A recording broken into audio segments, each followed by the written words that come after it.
Welcome back to another episode of Shoot the Shetty. Thank you very much for joining us, whether it's the first time or you enjoyed our last couple of podcasts.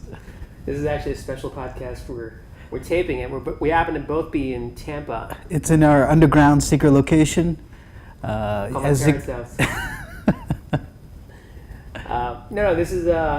This is a momentous occasion because we're actually both in the same room. Normally Sean's in Boston and I'm in LA, so we actually met here for the podcast. Yes, this is, we figured out the most ideal location and it turned out to be Tampa.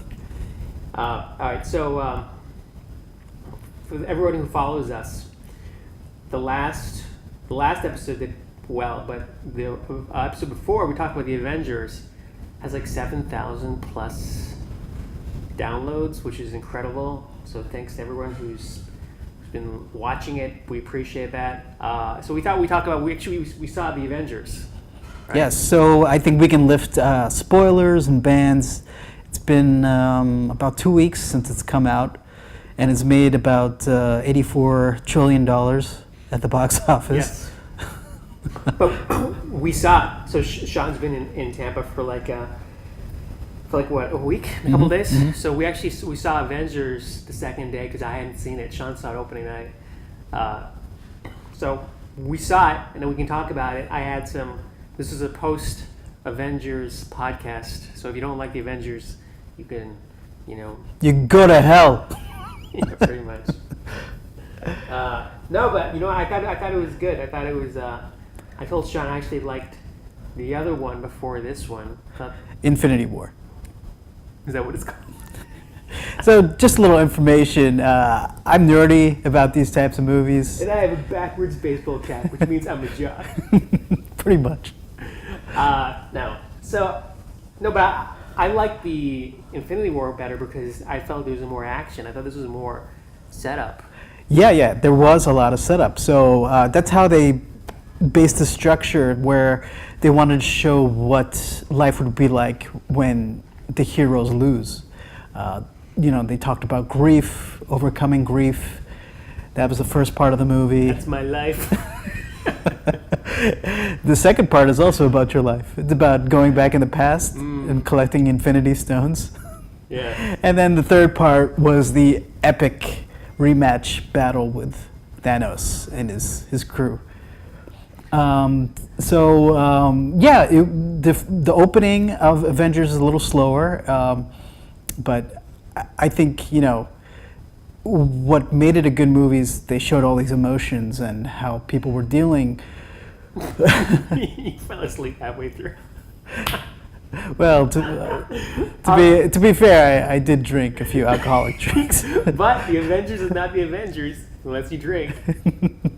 I drank every time. So you're listening to this. Everyone has seen the Avengers, so everyone knows that Thanos dies in the beginning, and they time travel. You know what kind of reminded me of X-Men? I know this is a totally different movie, but X-Men First Class, when they go back and they time travel. That wasn't about time travel. Oh. No, you're thinking of the other X-Men movie after that. Days of Future Past. Days of Future Past. Yeah. Yeah. So I pretended I was watching the X-Men. So in an Avengers movie, you were pretending. Yes. Yeah. No, but I did enjoy it though. I mean, I enjoyed the time travel elements when they all paired up. And, okay, so here's a plot point thing, which I'm going to ask you. I'm going to ask you a lot of questions. So anybody could have died. Black Widow, she died, right? Mm-hmm. So anyone could have died if they just picked the wrong journey to go on, right? Because Hawkeye, and that could have been the Hulk or someone else, or Thor and someone else, and someone would have. Right. Yeah. I mean, they had no idea that someone would have to die to get the Soul Stone. So that's why some people were kind of upset about the Russo's choice to kill Black Widow. A lot of people thought Hawkeye was the one who should have sacrificed himself. But no, I think it's... But I think the women should always kill themselves first. That's Proven in history.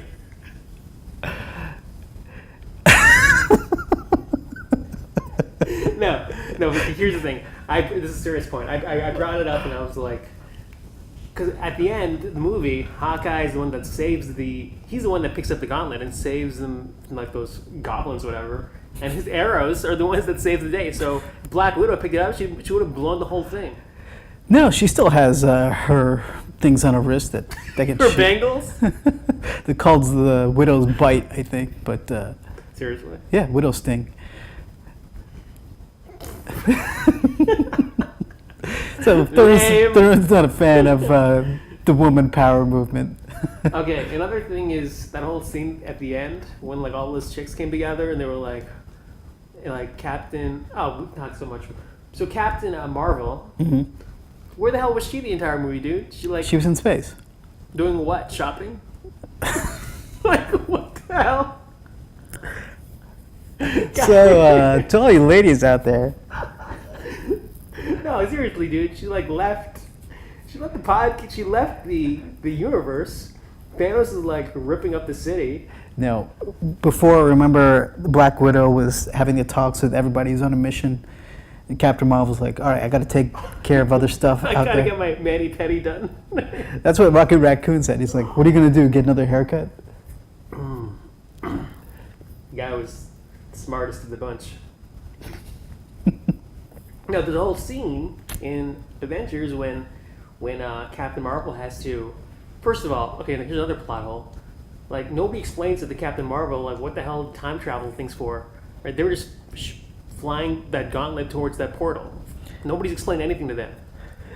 Right. So that's Thurman brings up a good point. As someone, Thank you. As a non-nerd, one of the plot points is that they were going to have Captain Marvel fly through the time travel machine in Ant-Man's van and return the stones, but she just showed up, so she had no idea what the plan was. She just shows up. She's like, I'm just gonna fly towards that portal. I'm gonna go back in time, and then what? She's gonna figure it out. I don't know. Of course, maybe the goal was just to get the gems away from Thanos in the first place. But Tharun actually has a couple of good story point questions. Yeah. Why is the black guy? No, this is a serious question. How come you have to snap your fingers in the? What does that even do? Yeah. So it turns out that Thanos, Hulk, Iron Man, they all snap their fingers to activate all the stones at once. You know what? Actually, there was no point to that. You know, I think in that Marvel Cinematic Universe, that was just a symbolic gesture. Really, if you've got all those stones, you just need to close your hand and think about whatever you want. So everyone just kind of followed that rule that you have to snap in order to get things done. So in Infinity War, you're saying the comic book they have to actually close their fists. No, that's in the movie. So one of the conceits the Russos made was that you can't just have the Infinity Stones. You had to close your fist in order to activate them. That's why in Infinity War they were all grabbing his hand and making sure that he couldn't close his fist. It all makes sense. So doesn't it make sense about infinite stones that control different aspects of the universe and a purple tyrant taking them? Okay. So another point I brought up was, so I did read the Infinity Wars comic book, and also I saw the last movie, so I know they got, what stone did the Collector have? In the movies, he had the Reality Stone. Yeah, so I was like, how come they just didn't go to the Collector and get the stone from him versus all the other? Yeah, so Thurman brings up a good point as a non-nerd, as a jock. Thank you. I'm not a jock, by the way. I'm just. He's a jock. He's a big jock. So in the movie, Rocket Raccoon and Thor go to a point in the movie of Thor 2 to extract the Reality Stone from Natalie Portman's character. Yeah, I think that was kind of redundant and stupid. I think it gave Thor a good chance to see his mother again, which was a very nice moment. But in actuality, they should have just thought, hey, we can just go back and get it from the Collector, you know? Yeah, because the Collector is just sitting there with Howard the Duck. Exactly. Like, what is he doing? So, yeah, despite these many questions that Endgame brought up, I think it was a pretty satisfying movie to a lot of people and to a lot of the fans. What's an interesting point, though, was that after this movie comes out, you keep hearing different things from the writers and from the directors. They keep releasing these little statements on Twitter and into social media. And so I think the argument could be made, do we want that? Do we want all this little extra information coming out after the movie's been put out there? Because, 20 years ago, you didn't have that. You just had the movie as it is, and you just talked about it with your friends and maybe on the internet forums or on a podcast.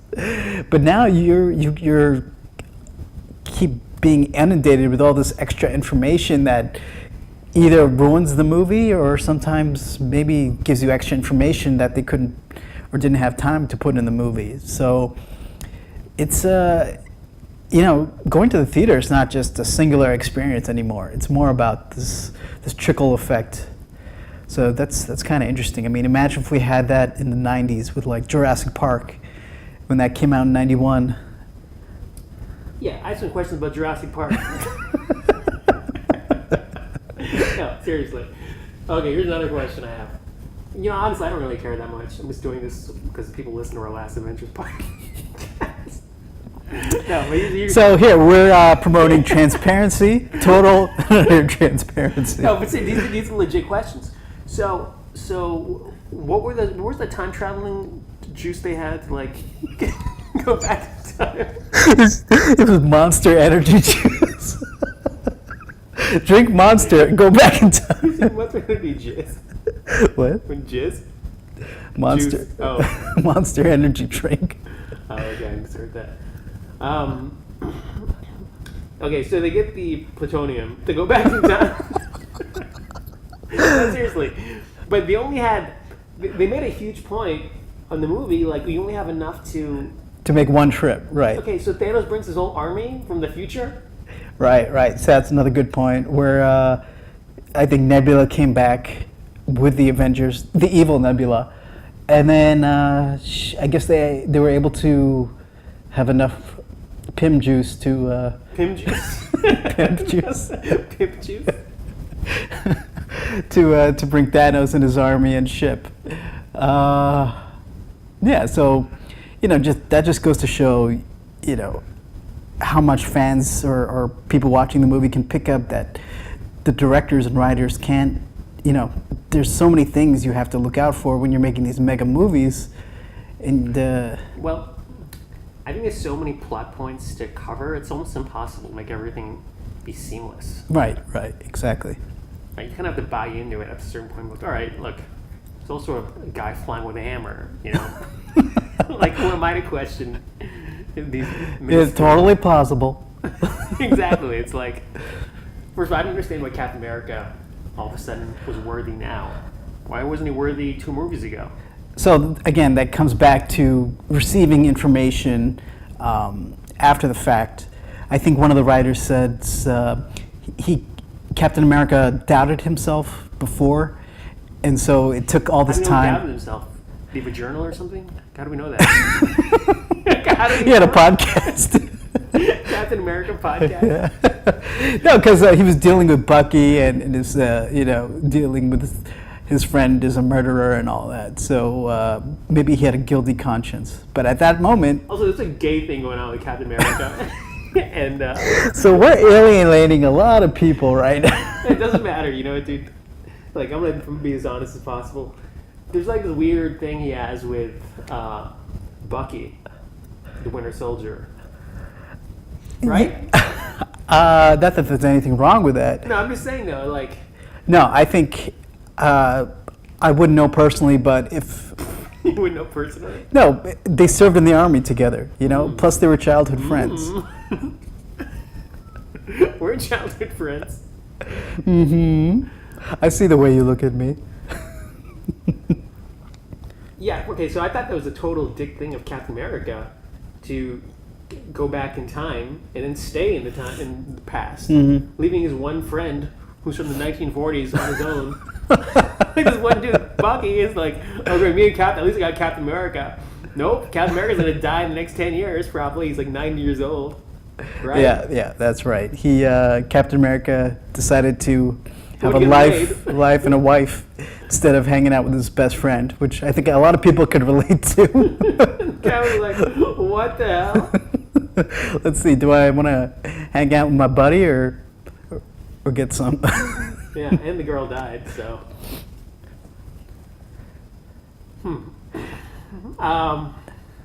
Yes, I mean, those little things. I mean, I'm okay with it. I thought it was a good movie. I thought there wasn't a lot of action up until the end. There was a lot more setup, but again, I like the time traveling aspect of it, of them, you know, meeting their dads and, you know, former selves and whatever. Like that was kind of cool. Yeah, and I think this movie satisfied a lot of people. We live in an age where disappointment with the things you love can happen very quickly.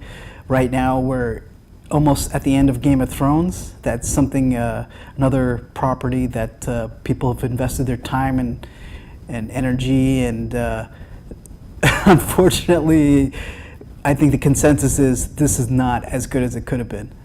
So yeah, it's difficult for these showrunners, directors, writers to, you know, hit all the points and make sure that they're satisfying everybody's, you know, or drawing a satisfying conclusion. It's a huge responsibility because these series and properties generate billions of dollars. So if you don't get it right, yeah, I guess there could be consequences. What are the consequences? Actually, you're right. There isn't many consequences. I mean, well, no, I think so. For the showrunners of Game of Thrones, they're actually moving on to Star Wars. Consequence. So we'll have to see. I mean, this might leave a lot of bad taste in a lot of people's mouths, so they might be turned away by the next movie. Again, you know, fans are very fickle. They could bring out the torches the next minute and then say these people are the greatest things that ever lived, and the next. So, yeah, it's a weird time. Yeah, I think these producers can only win. No matter what they do, even if people are unhappy, as long as they saw the movie, it's a win for them, right? And it's going to greenlight them for their next project. The only people that are really upset are like the super nerds who are like, man, this didn't make any sense. Let's see, who have we made fun, or who have you made fun of today? Let's see, nerds, women, LGBTQ, Yeah. African Americans. I didn't finish that joke. I couldn't think of a good example for that. I did not see Captain Marvel, the movie. So I felt that was the one thing about this movie which, just a small flaw, is like you have to like see these other movies for it to make sense. Like I had no idea about Ant-Man until about 5 minutes ago, and I literally asked Sean, why was Ant-Man in that portal to begin with? And he had to tell me, oh, well, in the last Ant-Man movie, oh, well, I didn't see the last movie, so how the hell was I supposed to know that? Like he was stuck in some time quantum physics portal, right? Right. Like, what? I didn't know that. And, you know, you have to just know certain things. Or Captain Marvel, I'm sure there's some weird things there I didn't understand at the time watching it. Yeah, and I think, you know, it kind of goes to show that the main producer for these movies, Kevin Feige, he was such a comic book nerd and expert. I think he's crafted these movies just as they would as the graphic novels and the annuals they used to have back in the day. Like, I remember the big ones were like Atlantis Attacks, Evolutionary War. these are the ones that involved, they'd start off with individually like Iron Man, Captain America, Thor in their own comic books, and then come together in the Avengers annual to finish off the story. And he basically created that model for movies. So I would have the same feeling when I was reading these comics back in the day, where like if I missed one, I was like, wait, how did that guy do that? Yeah. I mean, but the story was so big, you just kept rolling with it anyway. well, yeah, I mean, I had to. I had no choice. I had to kind of be like, okay, this makes no sense, but I'm just going to go with it. I didn't really think too much about it. I was like, okay, he was stuck in some weird thing. I think a good idea for the Blu-rays is that in the comic books they would have a huge long exposition whenever a scene came up that needed it. So like you would have a separate box where it says, Oh, yeah. remember, in the Ant-Man movie, Ant-Man was stuck in this portal. It would be like an editorial note. So maybe they could do that for the Blu-rays. Yeah, which makes sense because now that I'm thinking about the Avengers movie, there was like a girl flying around with him. I'm assuming that's the Wasp, who was in Ant-Man too. I was like, who the hell is this chick? Yes, the movie Ant-Man and the Wasp, that was the Wasp. Yeah, I had no idea who that girl was. I was like, all right, here's another person I've never seen before. All right, so what happens after? So, by the way, I didn't see Avengers like a week later, which I was like, all right, I'm just gonna avoid social media and the internet, and it's impossible. Literally, I saw so many spoiler alerts. I think I saw like Ant-Man. Good thing Iron Man died because he's a crackhead. I think I saw that as a Facebook post, and I was like, wait, what? Someone put, well, I'm glad Iron Man died because he's a crackhead or junkie, anyways. That doesn't even make sense. I don't know, but I saw that as a Facebook, and so I knew Iron Man is gonna die. It's impossible. You have to see these movies within the first 48 hours. That's true. Or you're going to have spoilers being, a fusillade of story plots being thrown at you. Exactly, yeah. It's really hard to, you have to stay off the grid, which is dumb, but you have to. Where do you go? You have to just read books. Go to that zone where the Red Skull lives and live there. You have to go to Vormir. Vormir? Is that what it's called? So what happens now? So Iron Man's dead. People have moved on. So does that mean the series is over? Captain America is old. Does that mean these guys are just done making movies? Making the Marvel movies, yeah. How can they just put an end to such a successful franchise? I think it's just age. Robert Downey is 50-something. I think Chris Evans is 38, 39, and they got to work out like crazy to stay in that shape. So I'm sure they're like, they're not looking forward to doing 4 more of these. How much money is it they're making? I guess the money doesn't matter at this point for them. Yeah, I think they've had a good run in terms of money. They don't have to worry about that. So as long as they invested well, but just the studio and the franchise. Wouldn't you want to keep that going for, infinity? Haha, infinity. No, I mean if you've made your money. Yeah. Because like if you're Captain America, that means working out 6 days a week, eating, bags of tuna, no carbs. Bags of tuna. Yeah, you just have protein, boiled chicken. That's what these people do to keep in shape. But he's so hot. Yes.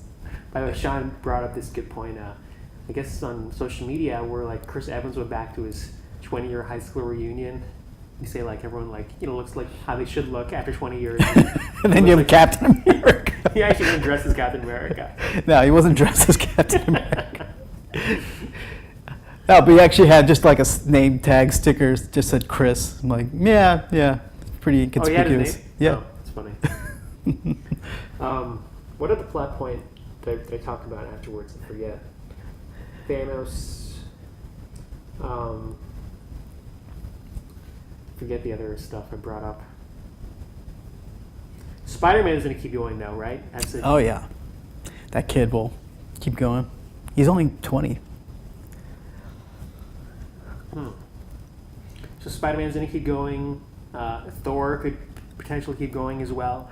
Yeah, Thor's had pretty good arc where in the first movie he was this brooding warrior prince type. Now he's this funny, huggable, hippie Viking.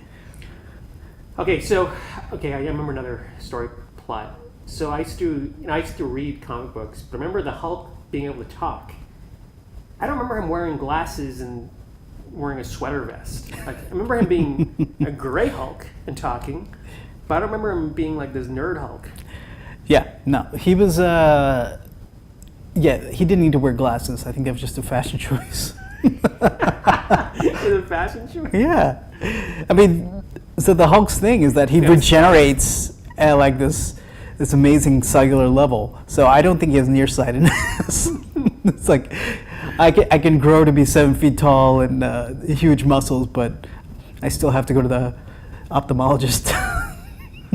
Yeah, it was like maybe I'm wrong. So he was never a green smart guy in the comic book. No, he was. He was called Professor Banner. Same thing. Where in the comic books, the Green Savage Hulk represented his repressed childhood anger. The Gray Hulk represented his repressed sexuality and rage and just kind of his dark side. And then the Ringmaster. I think I lost you. Sorry, I stopped paying attention when we started talking about fashion choices. No, so Doc Samson worked with this guy called Ringmaster, who was a hypnotist. Who's Doc Samson?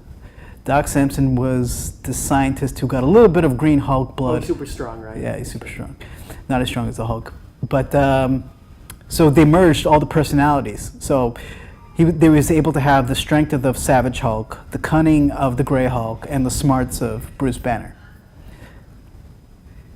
And I like that Hulk. That was one of my favorite incarnations. And that's who they kind of brought out in the movies. He didn't really. Well, I guess he did. He was in the final battle, but didn't really show much of him. If you're a fan of the Hulk. Yeah, I was disappointed. I think. See, that's the thing. The fan disappointment was that Hulk didn't get the rematch with Thanos. Thanos kicked the Hulk's ass in the beginning of the first movie. But he kicked his ass the second time too. Remember, it was Captain America, Iron Man, and Hulk, wasn't it? Oh, Thor. Thor. What was it? Captain America, Thor, and Iron Man. What happened to the Hulk? He was trapped underneath a building. Oh, okay. I do remember the dumbest part of this movie, which actually Sean brought up. Hulk taking the stairs. Okay. All right. This is a huge plot point. One, it allowed Loki to get the space stone, so it lets him be in his own TV show that's coming out later. And two, Iron Man and Captain America have to go visit the army base and steal the other. So let me set this up for people who want to revisit this. So they just had this battle upstairs. And they all get in the elevator. Hulk wants to get in the elevator, and they're like, Hulk, we're over capacity. You gotta take the stairs. And he's like, Hulk don't like stairs. And then it shows him going down the stairs. It's like 80 flights of stairs. And Sean brought up, he can just jump out of the window. Why does he hates the stairs so much? Why? So he took the stairs all the way down, and just as Iron Man was about to leave with the Space Stone, he gets hit by the door when Hulk comes out. Like a Three Stooges cartoon. Oh my God. Show. Yeah, I mean, it's one thing if it was like a funny joke thing. There's actually a major part of the movie. Yeah, so I don't know. It's somewhere in the writing process, maybe they thought they were being very funny and clever.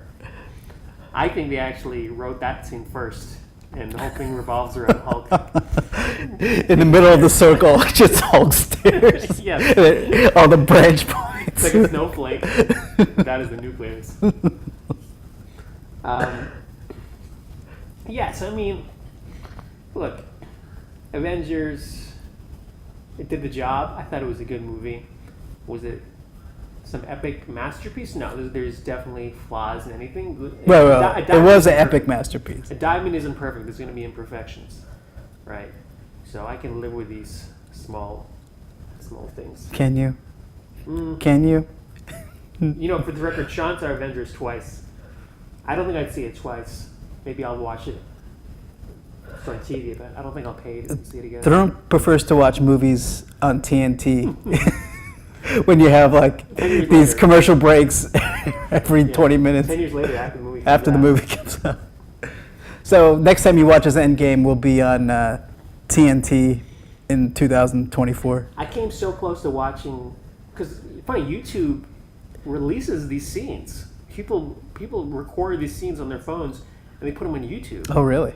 So I remember seeing Iron Man versus Thanos on a clip of it on YouTube, and I was so tempted to watch it. I was like, well, I don't know what's going to happen. So I had to resist watching that scene and wait for the movie theater. Yeah, I mean, people. So this is bootlegged? Yeah, they're all like bootlegged. You know, a lot of them have like Chinese subtitles and stuff, so I'm assuming they're from like, you know, Asia and whatever. People just bootleg from overseas and put it online. But yeah, I mean, I thought it was a good movie. I mean, I really liked how they killed Thanos in the first 5 minutes.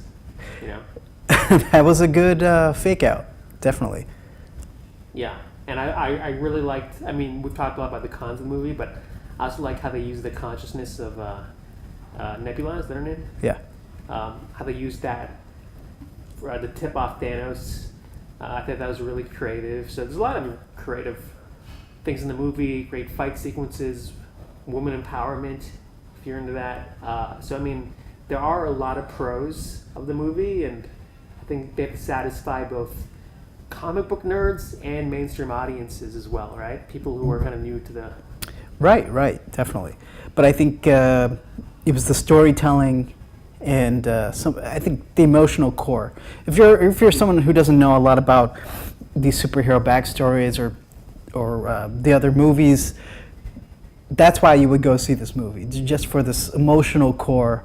You know, seeing, by their nature, superheroes are supposed to be above everybody else, but in this movie, they were in it. You know, they had to deal with loss and feeling small and not being able to do anything, and then, you know, figuring it out, and then, you know, having fun time heist sequences, and then finally, I think that last battle is just amazing, where you have Captain America alone standing up against Thanos' army.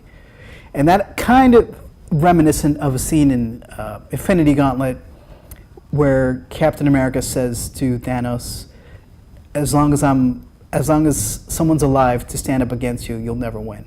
And I think that was framed perfectly by the Russos. So what happens in the comic book when it happens? Then Thanos punches him. It kills him? Kills him. How does Thanos lose the Infinity Gauntlet in the comic books? Well, Nebula steals it when his concentration was gone. And then eventually Adam Warlock and Silver Surfer and Doctor Strange, they set it up so they could take the gauntlet back. Silver Surfer almost took it back, right? Yeah, Books? yeah. Right. Well, I thought that it was going to follow the comic books exactly. So I was actually pleasantly surprised that it really didn't have anything to do with the comic books at all. It was a whole new plot, you know, to the time bandit stuff, time heist, and characters I've never seen before. So, you know, I thought it was worth it. It was a good movie, and the 3 hours does go by fast. You know, it did seem like 5 years, like movies sometimes, but the 3 hours did go by fast, and I thought it was worth seeing it if you haven't seen it already. Right. And I think, you know, that's another good point where this stuck to the core of the comic books, where the stories originated, and they delicately change what needed to be changed. Sometimes that doesn't work out, and I'm talking about the DC movie universe, where they made a lot of changes, and it did not work out, and they're still dealing with that fallout. Oh, I did think when that girl comes at the end, I did think that was Phoenix from X-Men. I was like, who is this chick? He's referring to Scarlet Witch. Yeah, when Scarlet Witch shows up at the end, I was like, oh, is this Because they actually played the X-Men movie trailer like before the Avengers. So I guess that was in the back of my mind. I was like, whoa, Phoenix showed up in this movie. That would have been great cross promotion, but Yeah, I mean, the X-Men do live in that universe, right? not yet. I mean, not yet. Don't they? Not in the Marvel universe. I thought they like live like once in the East Coast, once in like West Coast. What? No? Oh, that's West Coast Adventures. So are the Avengers in the East Coast then? Yeah, Where? they're in New York, upstate New York. And the West Coast Avengers are in West Hollywood? Yes, there was Hollywood.